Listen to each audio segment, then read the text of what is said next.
enormous reservoir of talent among Nigerian women. I mean, seriously.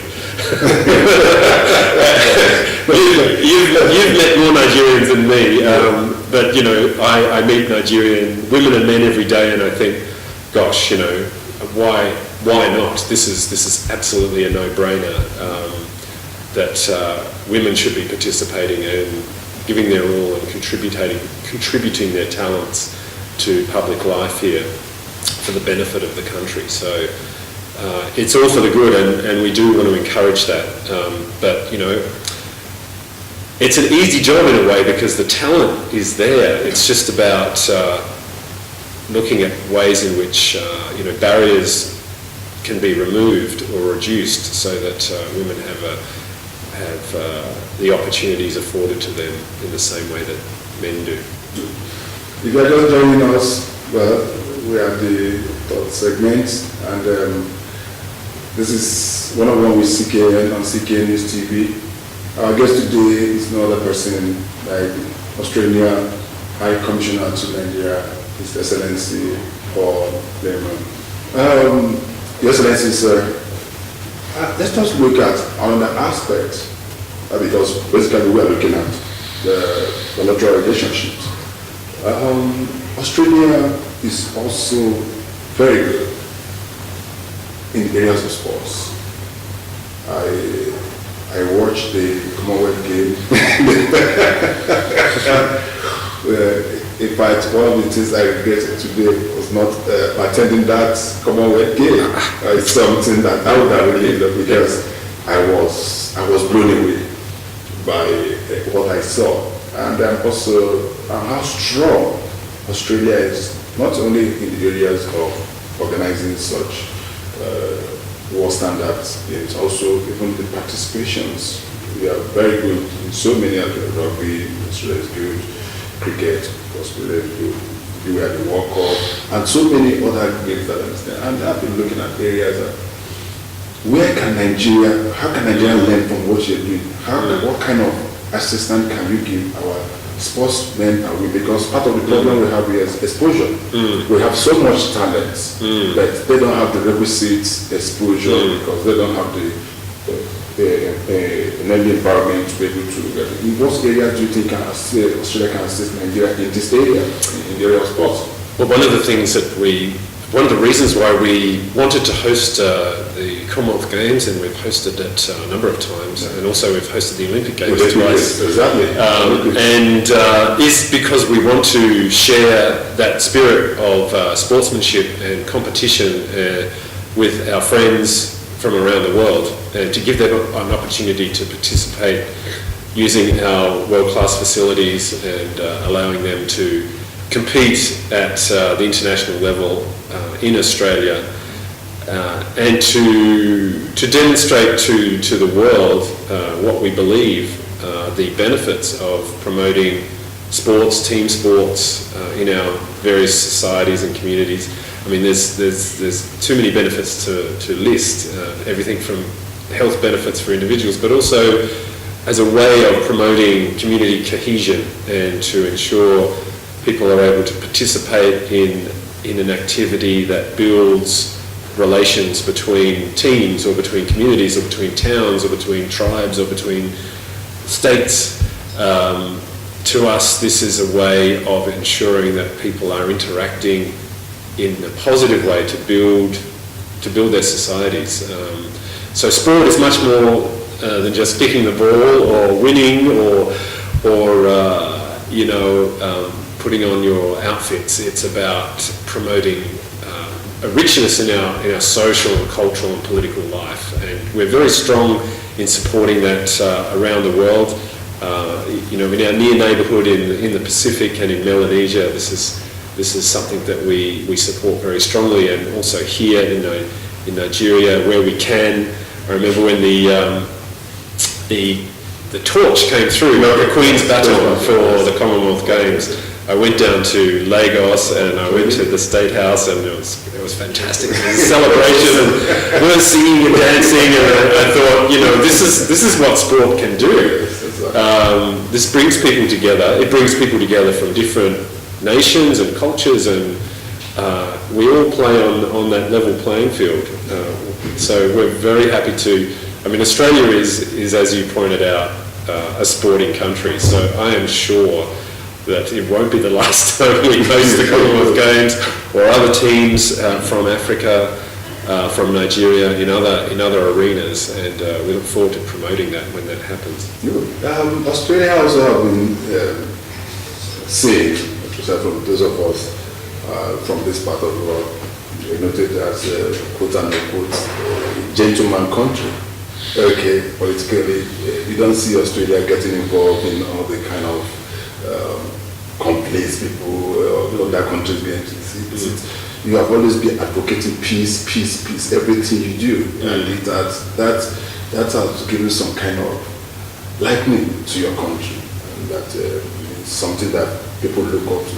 Is it a deliberate attempt by your government that world peace has always remained your primary goal? Yeah, certainly for us, promoting regional and global stability and peace is a huge priority for our foreign policy program, and the way we look out to the world is very much to ensure whatever we do, either unilaterally or with our friends and partners, is to build peace and security, and to promote democracy, which is why we've talked a little bit about that today, including inclusive politics. We don't pretend to be perfect, and democracy is an institution, and parliamentary democracy, by its very design, is meant to include a level of contestability, and you have people with ambitions, and there are tests, stress tests from time to time, everywhere in Nigeria, in Australia, about how to make democracy work. People have strong ideas and they can push boundaries. So we're very proud of our democratic tradition, but it hasn't always been plain sailing, if I can put it that way.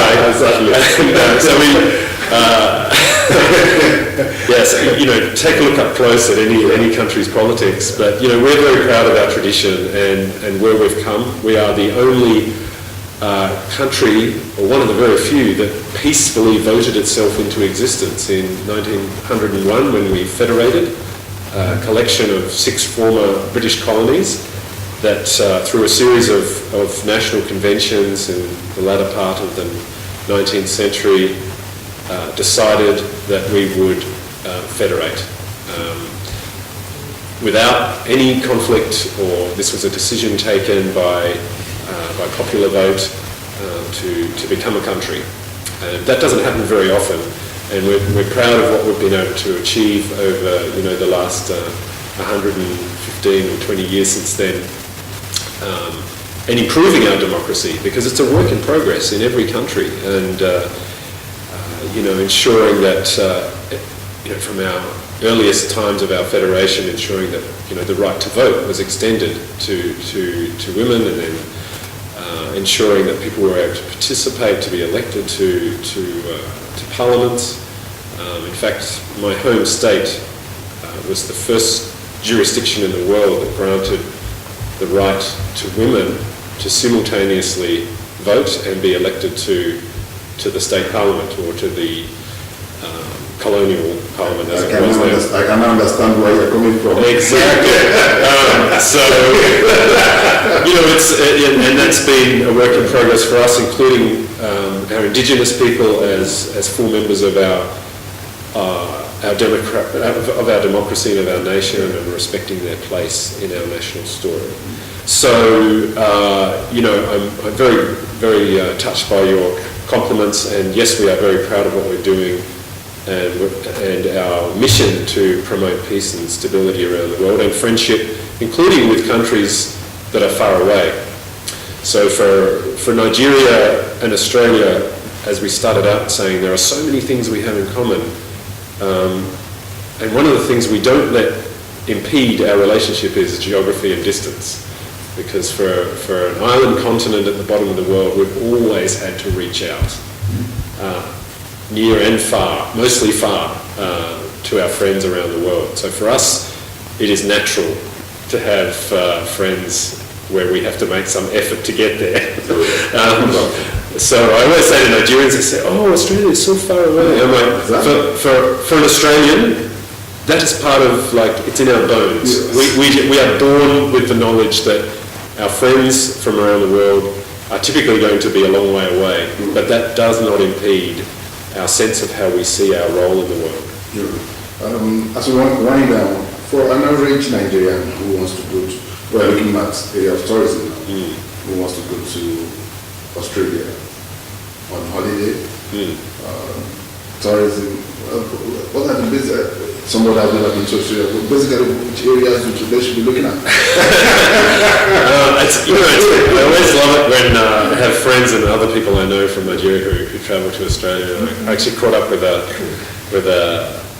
friend of mine yesterday about his trip to Australia, and I think what strikes Nigerians when they're travelling there is just how multicultural and multi-ethnic and rich and diverse our society is. The array of cuisine that is on offer is just the start.